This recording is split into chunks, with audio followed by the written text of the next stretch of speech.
I'm adding my first video in timeline, and then I'm adding my second video clip.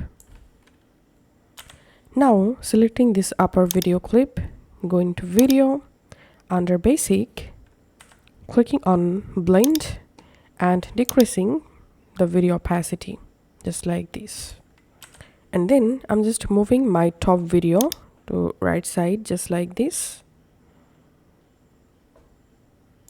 And then I'm selecting my lower video clip and moving left side just like this.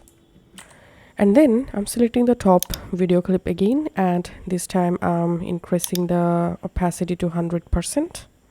And selecting the first clip, going to video, selecting mask, add mask, selecting split. Now all you have to need, click and rotate the clip just like this to make a split screen. You can click this white line to make your video crop just like this, and that's it. This is how you can actually make split screen in CapCut. Thanks for watching.